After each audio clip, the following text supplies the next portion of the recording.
Thomas Kinnock is a recent Princeton University graduate who will be attending Harvard Law School in the fall of 2021. Follow him on Twitter at TomsTakes98. The opinions expressed in this commentary are his. Read more opinion articles on CNN. The coming weeks may be brutal. The level of partisan rancor and performative outrage that we've seen over the timing of Judge Amy Coney Barrett's nomination may intensify during the confirmation hearings. And if that's the case, the hearings will be more than just terrible TV. They will underscore the fact that the American people, and their senators, are sorely lacking in basic civic knowledge. There may be protesters from the gallery shouting, for example, that Judge Barrett hates women's uteruses, and senators will likely be pandering to such unfounded criticism. This melee of shouting extremes will crowd out nuanced positions, so let me offer one here. Joe Biden should be elected president, and Judge Barrett should be confirmed as a Supreme Court justice. Young voters like myself are coming of age within a political culture teeming with binaries. We're constantly confronted with either, or choices, and we're told that our position on one issue should dictate our position on another. Nuanced judgments are discredited. Passionate team players are celebrated. I'm tired of it. It doesn't have to be this way. We can think through distinct political questions and consider them separately on their own merits. We can be critical political thinkers, reaching positions that don't fit snugly into today's overly simplistic, binary politics. One can be a principled supporter of both Biden and Barrett by accepting two important premises, one rooted in common sense, the other born of knowledge of our constitutional structure. The U.S. is a gigantic, immensely diverse nation comprised of millions of people of differing races, religions and worldviews. American democracy is not built on especially solid ground. Most other nations enjoy thick ties of shared ethnicity or religious views that hold the ship of state together even in the most difficult of times, while America is home to deep divisions along the lines of race, religion and worldview.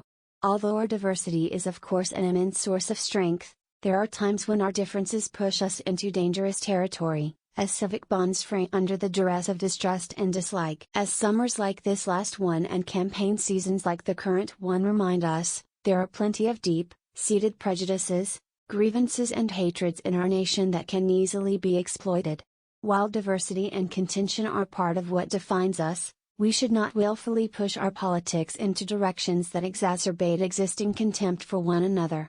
Politicians must not paper over our differences, of course, because so often our diversity is what makes us such an interesting, messy and beautiful country. But politicians should not needlessly amplify our most deep-seated tensions, as President Donald Trump has routinely done.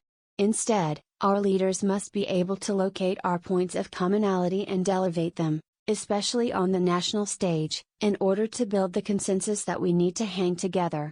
This is necessary to make improvements in areas like healthcare and economic security, policy realms relevant to all Americans, no matter their race or the uniform they wear in the culture wars. I believe former Vice President Joe Biden has the desire and the ability to do this, and to refocus the attention of Washington, D.C., on securing American lives and livelihoods.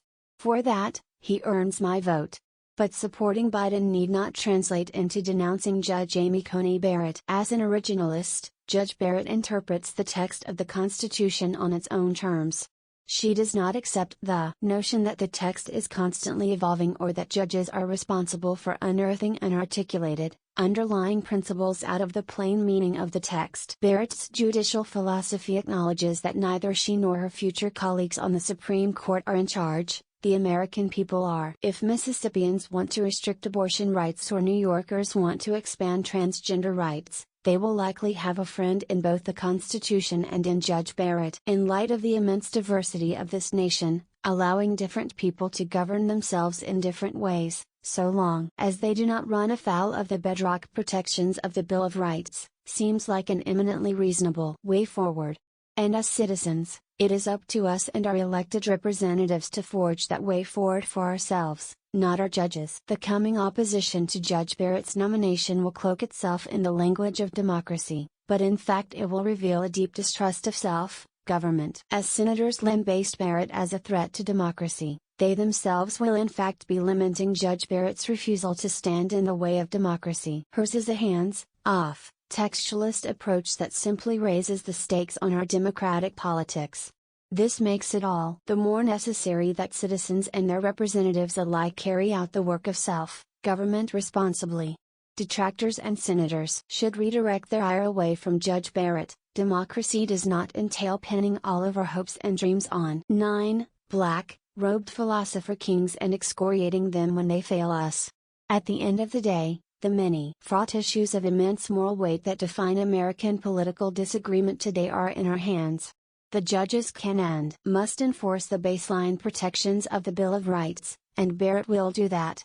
But she won't do much more than that because that's not her job. It's our job, which, of course, is why I will be enthusiastically casting my vote for Joe Biden on November 3rd. It's our job to have the debates and write the laws that will push this country in a more just direction. And we need to do better. But we need to do better in the political realm, as voters, activists and politicians. The onus is on us and the politicians whom we elect, like Biden, not on judges like Barrett.